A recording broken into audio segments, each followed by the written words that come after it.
ध्यान रखिए और कोशिश करिए।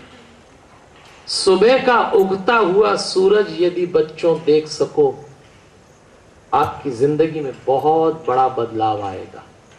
आप तो खुश नसीब हैं, इस जिस जगह रह रहे हैं ये तो स्वर्ग है।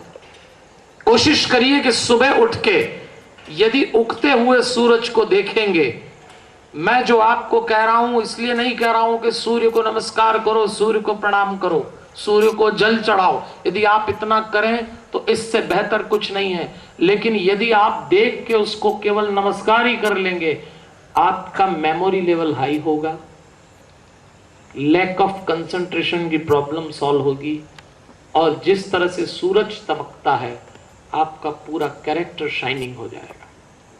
इसको आप ये ना समझिएगा, उगते हुए सूरज से जो रेज निकलती है, और आप में से कोई यदि एक्सपेरिमेंट करना चाहे और उगते हुए सूरज को पानी डाल दे और उस पानी में से बीच में से यदि सूरज की रेज आपको मिल जाए, आपके चेहरे पे एक बहुत ही सुंदर ओज जिसको कहते हैं, तेज जिसको कहते हैं, चमक जिसको कहते हैं, आपको ये कुछ और नहीं लगाना पड़ेगा। कुछ कुछ लगाते होंगे ना कभी कभी, कुछ नहीं लगाना, सिर्फ सूरज को प्रणाम करिए। कोशिश करिए कि रोज उगते हुए, जिन्होंने उगता हुआ सूरज देखा वो अपनी जिंदगी में सूरज की तरह छा जाएंगे। ये सक्सेस का एक छोटा सा फॉर्मूला है, लेकिन उसके लिए जल्दी उठना पड़ता और नींद पे कंट्रोल करना सीखिए, और बचपन से कंट्रोल हो जाएगा।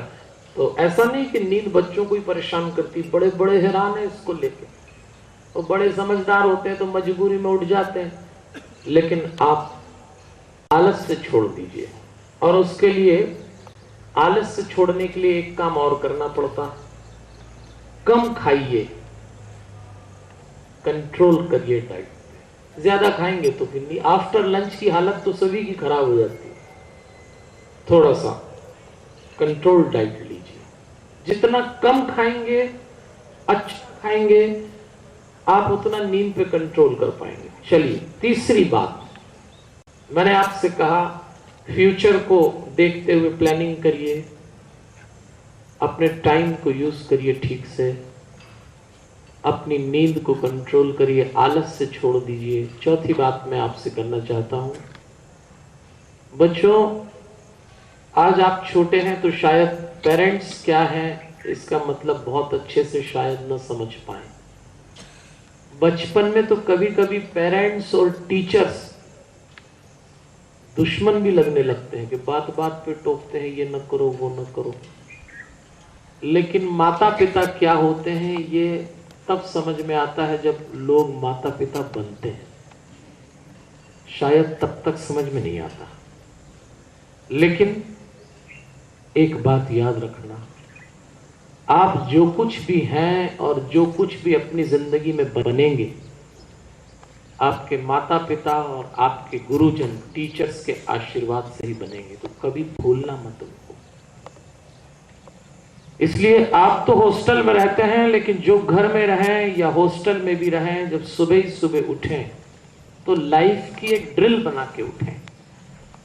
बड़ी पर्सनल ड्रिल रखिए, लेकिन लाइफ की एक ड्रिल हो आपकी। ऐसे मत उठ जाइए कि अचानक उठे, हड़बड़ा के किसी ने उठाया, टाइम हो गया, भाग गए। बहुत कम लोग होते हैं जो सलीके से उठते हैं।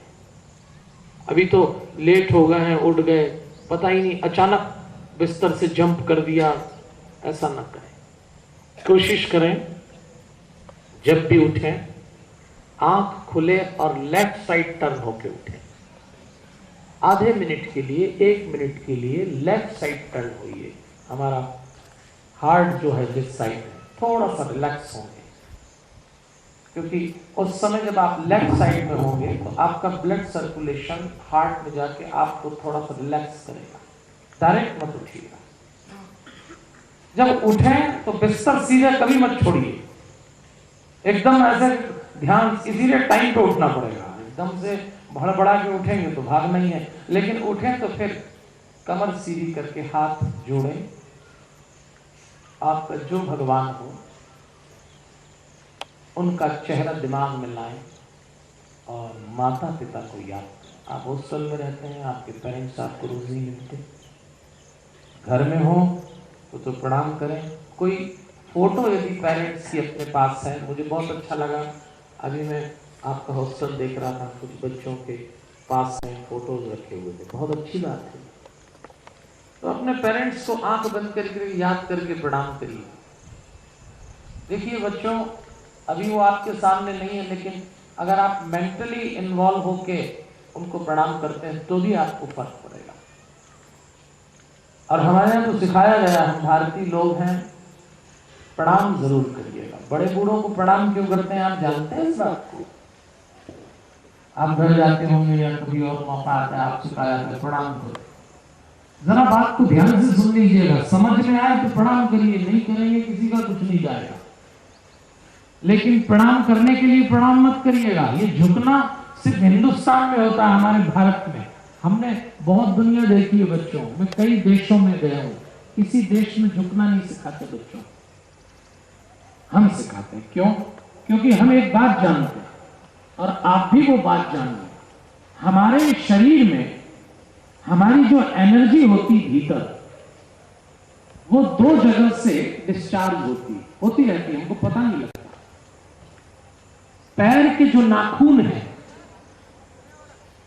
वहां से, और हाथ के जो नाखून है यहां से, दो जगह से हमारे भीतर की एनर्जी निकल रही है। आपने देखा होगा कि जब कभी आपको गुस्सा आ जाए और भीतर बहुत एनर्जी आ जाए और ऐसा लगे कि अब इसको ब्लास्ट करना है, ऐसा होता है ना, गुस्से में आप बहुत एनर्जी भीतर आ जाती है और फिर आदमी बहुत ही तमतमाता है। तो गुस्से में आने के बाद आदमी दो ही काम करता है, सबसे पहले तो एनर्जी हाथ में आई तो इच्छा होती कि किसी को, होती तो सभी की है, मार नहीं पाए सभी को, ऐसी होती कि एक थप्पड़ नसीब करे, क्योंकि भीतर एनर्जी ब्लास्ट हो गई, और ज्यादा हो गई तो फिर लात चलाने लगता आदमी। आपने देखा होगा कि इच्छा होती एक लात नसीब। क्यों? क्योंकि वो पैर के नाखून से निकलना है और हाथ के नाखून से एनर्जी निकलना, ये दो जगह से। और रिसेप्शन इसका जो होता है वो मस्तिष्क, दिमाग से होता है, यहां से रिसेप्शन है इस पूरे एरिया से। कोई भी चीज आप यहां से लेते हैं, इसलिए आपने देखा होगा कभी ठंड हो, ठंडी हवा यहां लग जाए तो सर्दी हो जाती है, हेडेक होता है, यहां से रिसेप्शन है। इसलिए हमारे यहां ऐसा कहा गया है कि आपके पेरेंट्स, आपके बड़े बूढ़े, चाहे दादा दादी हो, आपके टीचर्स, उनके मन में आपके लिए जो वेल विशिंग है, जो आशीर्वाद है, जो वो एनर्जी का फ्लो है, वो पैर के नाखून और हाथ से निकल रहा है। तो जैसे ही आप अपना सिर उनके पैर पे रखते हैं, झुकते हैं, वो अपना हाथ आपके सिर पे रखते हैं, बस यहीं से आप उनकी वेल विशिंग, उनकी कृपा, उनका आशीर्वाद रिसीव करते हैं और आपको बड़ा एडवांटेज होता है। इसलिए झुकना है, झुकने के लिए मत झुकिए। कहां से लाएंगे ये दुआ, कहां से लाएंगे ये आशीर्वाद, ऐसे किया जाए। इसलिए जब भी मौका मिले, चाहे वो भगवान का मंदिर हो, अपने टीचर्स हो, अपने पेरेंट्स हो, तो प्रणाम करिए। कई लोग हमसे पूछते हैं बच्चे के, कभी कभी पूजा में तिलक क्यों लगाते हैं? बात छोटी सी, हम हमेशा लगाते हैं। आपके मौका जब भी आए आप भी तिलक लगा सकते हैं। अब सवाल उठता क्यों? देखिए, आप में से बहुत सारे लोग जब योगा से टच में होंगे या अभी करते होंगे, आपको मालूम होगा हमारी बॉडी में, थोड़ा ध्यान से सुनिएगा, याद रहे तो ठीक, ना याद रहे तो कोई बात नहीं, लेकिन हमारी बॉडी में कुछ ऐसे पॉइंट्स हैं जो 7 पॉइंट्स हैं और 8th सबसे ऊपर है। उसमें दोनों बोहों के बीच में यहां ठीक ऊपर, इसको आज्ञा चक्र बोलते हैं। अंग्रेजी में इसको कॉस्मिक बॉडी कहा गया है। This area is known as cosmic body. ये हमारी कॉस्मिक बॉडी है। यहां से बहुत सारी चीजें कंट्रोल होती हैं। हम जब कोई चीज सोचते हैं तो यहीं से कंट्रोल होना शुरू होता है। इसीलिए जब कभी आपको ऐसा लगे कि आपका कंसंट्रेशन लूज हो रहा है, आपको कोई चीज पढ़ने पे याद नहीं हो रही है, तो 5 मिनट के लिए कमर सीधी करिए, आंख बंद करें और अपने ध्यान को इन दोनों भुवों के बीच में लाके छोड़ दें। बस यहीं देखिए, दिखेगा कुछ नहीं। 5 मिनट यदि आप ऐसा करते हैं, उसके बाद आप कोई चीज पढ़ेंगे, अच्छे से याद हो जाएगी, बहुत अच्छे से याद हो जाएगी। इसको आज्ञा चक्र कहा है। ये कॉस्मिक बॉडी है। यहां तिलक लगाने का अर्थ है कि ये एक तरह का पॉइंट जो है, तिलक लगते ही चार्ज होने लगता है। कोई भी चीज आप पहनते हैं तो आपको महसूस होता है आपकी बॉडी में, चाहे आप चश्मा पहने, टोपी पहने, कपड़े पहनते हैं, जूते मोजे पहनते हैं, तो आपको पता लग जाता है कि हमने क्या पहना है और कितने कंफर्टेबल हैं। ठीक ऐसे ही तिलक लगाएंगे तो ये कंट्रोल्ड होगा, तो इसका आपको यूज होगा, आपको इसका नुकसान नहीं होगा। ऐसे साइंस और धर्म एक जैसा है बेटा, इसमें आपको किसी चीज में कोई नुकसान नहीं। आपको जितनी रिलीजियस एक्टिविटीज बताई जाएंगी आपकी लाइफ में, आप ये ना समझिएगा कि वो पुराने लोग बता रहे हैं, कहीं ना कहीं वो साइंस है। और आइए मैं आपसे जो 5वीं बात कहने जा रहा हूं, सबसे आखिरी, मेरा एक सवाल है आपसे, कुछ लोगों से। आप में से कितने लोग हैं जो हनुमान जी को जानते हैं? हाथ उठाएं। लगभग सभी जानते हैं। चलिए, आप में से कितने बच्चे ऐसे हैं जो हनुमान चालीसा जिनको याद है? गुड। अच्छा, आप में से कितने बच्चे ऐसे हैं जिनको हनुमान जी जानते हैं? अरे सभी हाथ उठा दो। मुझे मालूम है हनुमान जी आप सबको जानते हैं। यदि आप हनुमान जी को जानते हैं तो हनुमान जी आपको जानते हैं। चलिए आइए, बहुत थोड़ी सी देर, चूंकि आप सब हनुमान जी को जानते हैं, मैं आपसे हनुमान जी का परिचय करा के चला जाता हूं, काम आएंगे जिंदगी भर। एक ऐसे कैरेक्टर से आपको मिलवा रहा हूं कि आपकी जिंदगी की कोई भी प्रॉब्लम हो, आज के बाद सॉल्व हो जाएगी।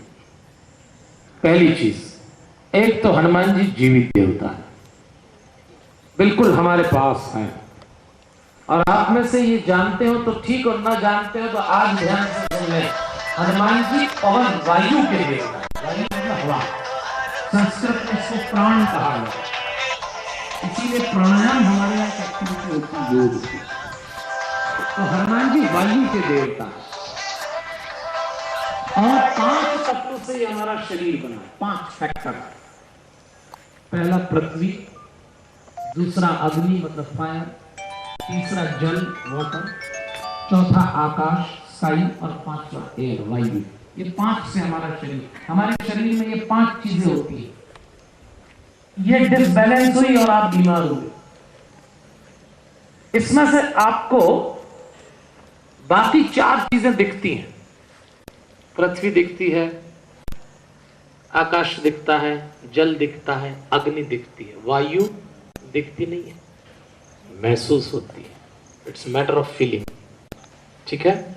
और हनुमान जी आपको अपनी फीलिंग कराएंगे। हनुमान जी की कथा तो आपने सुनी रखी है। हनुमान जी केवल मंदिर में सिंदूर लपेटी हुई पत्थर की मूर्ति नहीं बच्चों। हनुमान जी बहुत इंटेलिजेंट थे, इतने इंटेलिजेंट थे कि ये सूर्य हनुमान जी के गुरु थे। इस सूर्य जिनको आप देखते हैं, और सूर्य ज्ञान और प्रकाश का विश्वविद्यालय है, यूनिवर्सिटी है।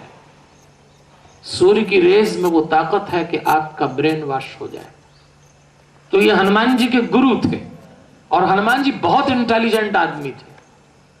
इसलिए मैं आपसे कहता हूं कि जिन बच्चों को हनुमान चालीसा याद हो, वो कल से हनुमान चालीसा को कैसे करें, और जिन्हें याद ना हो वो कोशिश करें।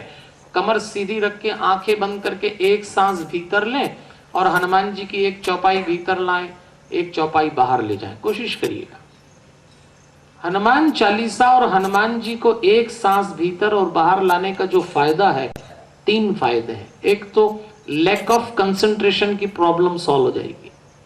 ये बड़ी समस्या है स्टूडेंट्स के साथ। पढ़ने बैठो तो मन नहीं लगता, कमबख्त है कि दिल है कि मानता ही नहीं। जब पढ़ने बैठो भागेगा इधर उधर, पकड़ पकड़ के उस मन को लाते हैं आप। शरीर नहीं भागता। देखो बच्चों, शरीर तो यहीं बैठा है, पर अभी भी बैठे बैठे आप में से कितनों का ही मन दुनिया भर का चक्कर लगा के लौट आया। अच्छा, पता मजेदार बात यह कि पड़ोसी को भी पता नहीं लगा कहां घूम रहा है भीतर से। पता लगता है आपको? बिल्कुल नहीं लगता। और ये मन ऐसा है, भीतर ही भीतर इतने काम दिखाता है, कितनी बातें करता है भीतर मन से। आप बाहर से चुप हैं, लेकिन भीतर से अपने ही मन से बातें किए जा रहे हैं। ओहो, कितनी बात करते हैं हम अपने ही मन से, सारी बातें कर लेते हैं, और भीतर जो चल रहा है बाहर पता नहीं लगने देते। इस मामले में तो आदमी बड़ा स्मार्ट होता है। अच्छा, सब लोग ऐसा करते हैं, बड़े हो कि छोटे। आपको कोई मिलता है, आपके पास में कोई बैठा है, आप उसको देख के स्माइल दे रहे हैं, लेकिन आपका कह रहा है अरे कमबख्त मेरे पास बैठ गए। हाँ, पता थोड़ी लगता। एकदम कोई मिला और उसको देख के आपने स्माइल दी, उसी समय आपने मन ने कहा अरे दुष्ट अभी दिख गया। ये मन बड़ा चंचल है, बड़ा स्मार्ट है, इधर उधर भागता है। इसको आपको अगर पकड़ना है तो मन कंट्रोल होता है ब्रीदिंग से। बी केयरफुल, मेरी बात को सुनिए। आपको मन कंट्रोल करना है तो आपको अपनी ब्रीदिंग कंट्रोल करना पड़ेगी। एक सांस भीतर लेते हैं, एक सांस बाहर लेते हैं। यदि 5 मिनट आप इसको ऐसा करें, फर्क पड़ेगा। अच्छा चलिए, जरा कमर सीधी कर लें।